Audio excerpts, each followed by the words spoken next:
ఎందుకు పెట్టారంటే, నిన్న సాక్షి పేపర్లో నేను చూశాను, హెడ్లైన్స్లో రాశారు, గల్లా రామచంద్రరావు, గల్లా మాధవి గారి భర్త అంబటి రాంబాబు గారి మీద హత్యాయత్నం. హత్య దేనికమ్మ హత్య? స్వాతంత్ర సమరయోధులా ఏంటి? మేము బ్రిటిష్ వాళ్ళమా? దేనికి హత్య? ఏం మాట్లాడుతున్నారు? కొంచెం అర్థం ఉందా? హత్య ఏంటి? కార్యకర్తల ఆవేశాన్ని తగ్గించడం కోసం నిజంగా గుడ్లకు బలైపోయేవాళ్ళు తెలుసమ్మా మీ నాన్నగారు. సీరియస్గా చెప్తున్నాను నేను. గట్టి ప్రొటెక్షన్ ఇచ్చారు పోలీసులు.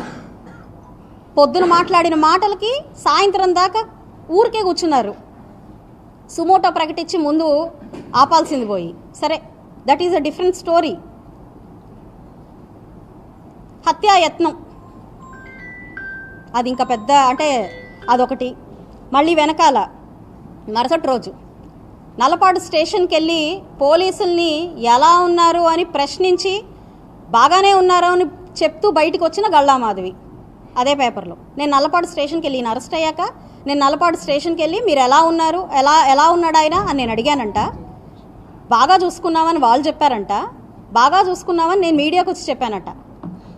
పేపర్లో రాస్తారు వాళ్ళు. అంటే ఏం ప్రొవోక్ చేస్తున్నట్టు? చిల్లరగా అనిపించట్లా మీకు? నారాసుర రక్త చరిత్ర అంటే అది కామ్గా ఉండుంటే దాన్ని బేస్ చేసుకొని అఫ్కోర్స్ మీరు గెలిచారు, ఆ సింపతిని గెయిన్ చేసుకొని గెలిచారు. That is a different story again.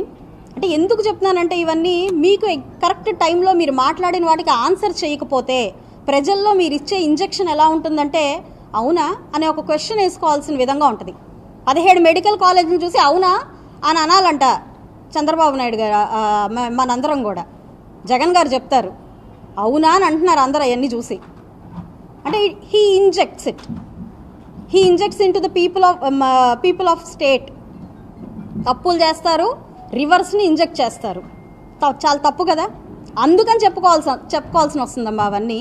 ఇది కాదు ప్రజలకి, ఇదిగో ఇలా అయ్యింది, వీళ్ళు కనీసం సెంటిమెంట్ని కూడా లెక్క చేయకుండా, పవిత్రతను కూడా లెక్క చేయకుండా, దేవుణ్ణి కూడా వదలకుండా ఇలాంటివి చేస్తున్నారు. చెప్పాల్సిన అవసరం ఉంది.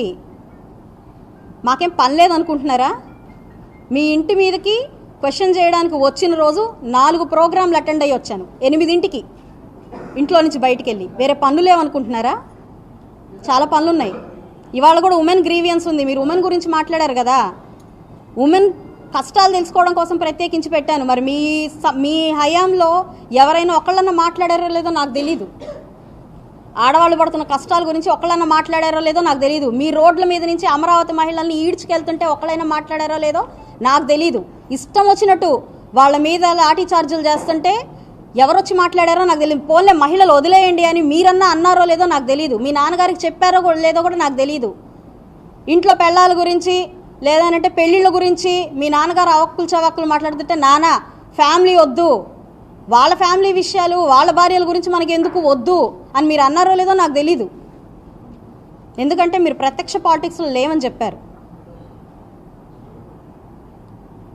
మమ్మల్ని పావులుగా ఉపయోగించుకుంటున్నారు, బలిపశువుల్ని చేస్తున్నారు అని చెప్పారు. బలిపశువులు ఎవరు చేస్తున్నారో ఒకసారి ఆలోచించుకోండి. స్క్రిప్ట్ రాసిస్తే చదువుతున్నారు మీరు, అర్థం పర్థం లేకుండా, ఫ్యాక్ట్స్ తెలుసుకోకుండా. మీ నాన్నగారు రెచ్చగొట్టి కారులో నుంచి బయలుదేరిన తర్వాత ఆయన మాట్లాడిన మాటలు విని తట్టుకోలేక ఒక మహిళ వెంట పరిగెత్తింది. దాన్ని మీరు రివర్స్ చేసేసారు పూర్తిగా. ఏ మూమెంట్ ఎప్పుడు జరిగింది, ఆ తర్వాత ఏం జరిగింది అన్నదాన్ని టైం లైన్నే మీరు డిఫర్ చేసేసారు. అది మీరు మాట్లాడతారు, ఫ్యాక్ట్స్ తెలియదు, వాళ్ళు రాస్తాడు ఆయన. ఎవరు వాడుకుంటున్నారో మీరు ఒకసారి ఆలోచించండి. అంబటి రాంబాబు గారు టెంపర్ లూజ్ అయి మాట్లాడలేదమ్మా, ఇది గేమ్. ఎవరు మాట్లాడుతున్నారో ఆలోచించుకోండి. ఎవరు మిమ్మల్ని మ్యానిపులేట్ చేస్తున్నారో ఆలోచించుకోండి. బలి పశువులను ఎవరు చేస్తున్నారో మీరు ఆలోచించుకోండి. బలి పశువు అని అంటే బలైపోయాకే వచ్చాము రాజకీయంలోకి, ఉత్తినే రాలేదమ్మా. ప్రజాసేవ చేయాలి అని అంటే చాలా మార్గాలు ఉన్నాయి, చేసేవాళ్ళం మేము. కష్టార్జితంతో పిల్లలకి పెళ్ళానికి సమయం ఇవ్వకుండా సంపాదించిన ప్రతి రూపాయి ఈ అరాచకాన్ని అరికట్టాలి, ఎట్లాగైనా దీన్ని మనం సమాధానం చెప్పాలి, నా వంతుగా ఏం చేయాలి అని చెప్పి నా భర్త పోరాడి ఈ రాజకీయంలోకి రావాల్సి వచ్చింది. మీరు చేసిన దాష్టికాలకి బలయ్యే రావాల్సి వచ్చింది. బల అయ్యాం కాబట్టి వచ్చాం. ఇక్కడ చక్కగా పెత్తనం చేయడానికి, ఎమ్మెల్యే అనిపించుకోవడానికి, ఇంకోటి అనిపించుకోవడానికి రాలేదు. ఎవరి కళ్ళల్లో ఆనందం కోసం మీరు ఈ పనులు చేస్తున్నారో మిమ్మల్ని రోడ్డుకి ఈడ్చుకొని వస్తాం. చాలా తప్పు మాట్లాడుతున్నారు, మళ్ళీ అదే మాట్లాడుతున్నారు. ఆపేయండి, ఇంకా అలా మాట్లాడకూడదు. మీ 40 ఏళ్ల చరిత్ర, రాజకీయ ప్రస్థానం ఈ మాట మీకు చెప్పలేకపోయినా 20 నెలల నేను ప్రజాసేవ కోసం వచ్చాను, అభివృద్ధిలో భాగస్వామ్యం అవుదామని వచ్చాను. నేను చెప్తున్నాను వినండి. తప్పు. ఆడపిల్లల గురించి మాట్లాడకూడదు. కులాన్ని అడ్డుపెట్టుకొని ఆసరాగా తీసుకొని వచ్చానని అంటున్నారు. పవన్ కళ్యాణ్ గారు నేను పలానా కులం కాబట్టి నన్ను ఆశీర్వదించలేదమ్మా. ఈ రాష్ట్రానికి ఆయన ఊతం అవ్వాలనుకున్నారు. మీరు చేసిన అరాచకాల్లో అత్యంత బలైపోయిన వ్యక్తులలో ప్రథమంగా నిలుస్తారు అనుకుంటే పవన్ కళ్యాణ్ గారే. మానసికంగా, శారీరకంగా, అన్ని విధాల. అలా ఇక్కడ నుంచున్న ఆడపిల్ల కులం కార్డు యూజ్ చేసి ఇక్కడ చేస్తున్న దౌర్జన్యాలకి బలవ్వకూడదని చెప్పి ఆ రోజు నా దగ్గర నుంచున్నారు. నేను ఉన్నానమ్మా అన్నారు. కులం గురించి